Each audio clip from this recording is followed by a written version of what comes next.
ಈಗಿನ ಕಾಲದಲ್ಲಿ ಎಲ್ಲವೂ ದುಬಾರಿಯೇ. ಮನೆಯಿಂದ ಹೊರಗಡೆ ಕಾಲಿಟ್ರೆ ಸಾಕು, ಬರೀ ದುಡ್ಡಿನದ್ದೇ ಸಾಮ್ರಾಜ್ಯ. ಕುಡಿಯೋ ನೀರಿನಿಂದ ಹಿಡಿದು ಮೈಗೆ ಹಾಕೋ ಚಿನ್ನದವರೆಗೂ ಟ್ಯಾಕ್ಸ್ ಕಟ್ಟಲೇಬೇಕು. ಸರ್ಕಾರ ಕೂಡ ಎಲ್ಲವನ್ನ ದುಬಾರಿ ಮಾಡಿ ಜನರು ಬದುಕೋದೇ ಕಷ್ಟವಾಗಿ ಹೋಗಿದೆ. ಆದ್ರೆ ಇಲ್ಲಿ ಕಿಸ್ಸೆ ದುಬಾರಿಯಾಗಿದೆ. ಒಂದು ಕಿಸ್ಸಿಗೆ ಬರೋಬ್ಬರಿ 50,000. ಇದು ಬೇರೆಲ್ಲೂ ಅಲ್ಲ, ನಮ್ಮ ಬೆಂಗಳೂರಿನಲ್ಲೇ. ಈ ಟೀಚರ್ ಅಂತಿಂತ ಮಹಿಳೆಯಲ್ಲ. ಪ್ರೀ ಸ್ಕೂಲ್ಗೆ ಬರ್ತಾ ಇದ್ದ ಮಕ್ಕಳ ತಂದೆಗೆ ಮುತ್ತು ಕೊಟ್ಟು ಹನಿ ಟ್ರ್ಯಾಪ್ ಮಾಡಿದ್ದಲ್ದೆ 50,000 ರೂಪಾಯಿ ಸುಲಿಗೆ ಮಾಡಿದ್ದಾಳೆ. ಮತ್ತೆ ಬೆದರಿಕೆಯೊಡ್ಡಿ 1 ಲಕ್ಷ ರೂಪಾಯಿಗೂ ಹೆಚ್ಚು ಹಣ ವಸೂಲಿ ಮಾಡಿದ್ದಲ್ದೆ ಲಕ್ಷಾಂತರ ರೂಪಾಯಿ ಹಣಕ್ಕೆ ಬೇಡಿಕೆ ಇಟ್ಟಿದ್ದಾಳೆ. ಮತ್ತಷ್ಟು ಹಣ ವಸೂಲಿ ಮಾಡೋಕೆ ಮುಂದಾದ ಟೀಚರ್ ಹಾಗೂ ಈ ಗ್ಯಾಂಗ್ ಪೊಲೀಸರ ಬಲೆಗೆ ಬಿದ್ದಿದೆ. ಬೆಂಗಳೂರಿನ ಮಹಾಲಕ್ಷ್ಮಿ ಲೇಔಟ್ನಲ್ಲಿ ಖಾಸಗಿ ಪ್ರೀ ಸ್ಕೂಲ್ ನಡೆಸ್ತಾ ಇದ್ದ ಶ್ರೀದೇವಿ ರುಡುಗಿ ಎಂಬಾಕಿ ಹನಿ ಟ್ರ್ಯಾಪ್ ಎಸಗಿದ ಶಿಕ್ಷಕಿ. ಹೆಣ್ಣಿನ ಮೋಹಕ್ಕೆ ಬಲಿಯಾಗದ ಪುರುಷ ಯಾರಿಲ್ಲ ಅಂದ್ರೆ ತಪ್ಪಾಗೋದಿಲ್ಲ.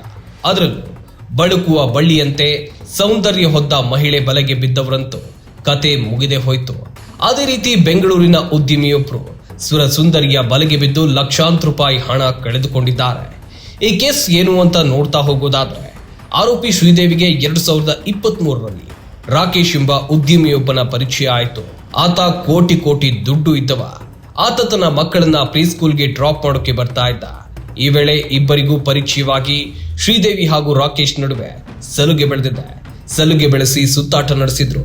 ಈ ಸಲುಗೆ ಬೆಳೆದು ಕೆಲವೇ ತಿಂಗಳಲ್ಲಿ ಅಂದ್ರೆ 2023ರಲ್ಲೇ ಶ್ರೀದೇವಿ ರಾಕೇಶ್ ಬಳಿ ಹಣಕ್ಕೆ ಬೇಡಿಕೆ ಇಟ್ಟಿದ್ದಾಳೆ.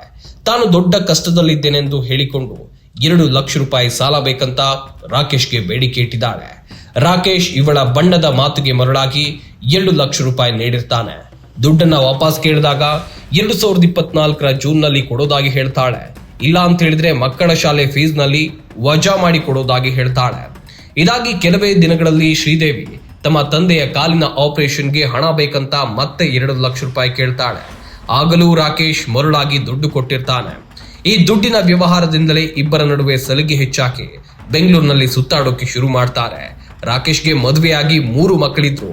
ಈ ಯುವತಿ ಜೊತೆ ಡೇಟಿಂಗ್ ಚಾಟಿಂಗ್ ಮಾಡ್ತಿರ್ತಾನೆ.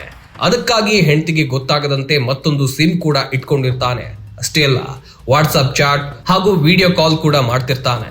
ಇದಾದ್ಮೇಲೆ ಕಳೆದ 2025ರ ಜನವರಿಯಲ್ಲಿ ದುಡ್ಡಿಗಾಗಿ ರಾಕೇಶ್ ಫೋನ್ ಮಾಡಿದಾಗ ಶ್ರೀದೇವಿ ನನ್ನ ಬಳಿ ಹಣ ಇಲ್ಲ, ನನ್ನ ಶಾಲೆಗೆ ಪಾರ್ಟ್ನರ್ ಆಗುವಂತ ಒತ್ತಡ ಹಾಕಿದ್ದಾಳೆ.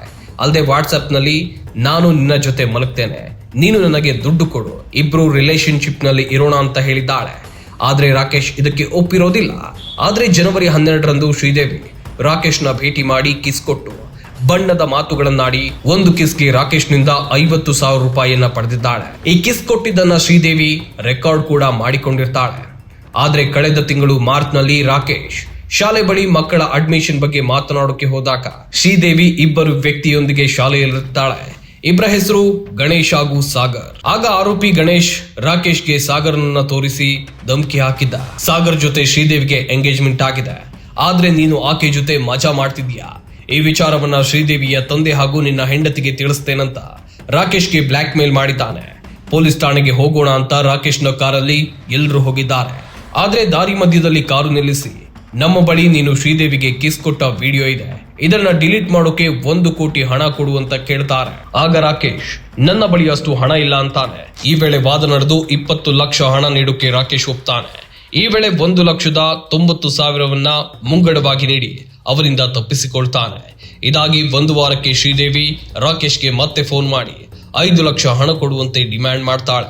ಹಣ ಕೊಟ್ರೆ ಅಶ್ಲೀಲ ವಿಡಿಯೋ ಚಾಟಿಂಗ್ ಡಿಲೀಟ್ ಮಾಡ್ತೀನಿ, ಇಲ್ಲವಾದ್ರೆ ನಿನ್ನ ಪತ್ನಿಗೆ ತೋರಿಸಿ ಸಂಸಾರ ಹಾಳು ಮಾಡ್ತೇನಂತ ಬ್ಲಾಕ್ ಮೇಲ್ ಮಾಡ್ತಾಳೆ. ಕೊನೆಗೆ ಬೇರೆ ದಾರಿ ಕಾಣದ ರಾಕೇಶ್ ಬೆಂಗಳೂರಿನ ಸಿಸಿಬಿ ಪೊಲೀಸ್ಗೆ ಕಂಪ್ಲೇಂಟ್ ಕೊಟ್ಟಿದ್ದಾನೆ. ಈ ದೂರು ಆಧರಿಸಿ ಪೊಲೀಸರು ಶ್ರೀದೇವಿ, ಅರುಣ್ ಮತ್ತು ಸಾಗರ್ರನ್ನ ಅರೆಸ್ಟ್ ಮಾಡಿದ್ದಾರೆ. ಉದ್ಯಮಿ ರಾಕೇಶ್ ದುಡ್ಡಿದ್ದವ, ಮನೆಯಲ್ಲಿ ಹೆಂಡತಿ ಇದ್ರೂ ಮತ್ತೊಂದು ಹೆಣ್ಣಿನ ಸಹವಾಸ ಮಾಡಿ ಈ ಗತಿ ತಂದುಕೊಂಡಿದ್ದಾನೆ. ದುಡ್ಡಿಗಾಗಿ ದುರಾಸೆ ಪಟ್ಟು ಬ್ಲಾಕ್ ಮೇಲ್ ಮಾಡಿದ ಶ್ರೀದೇವಿ ಈಗ ಜೈಲು ಸೇರಿದ್ದಾಳೆ.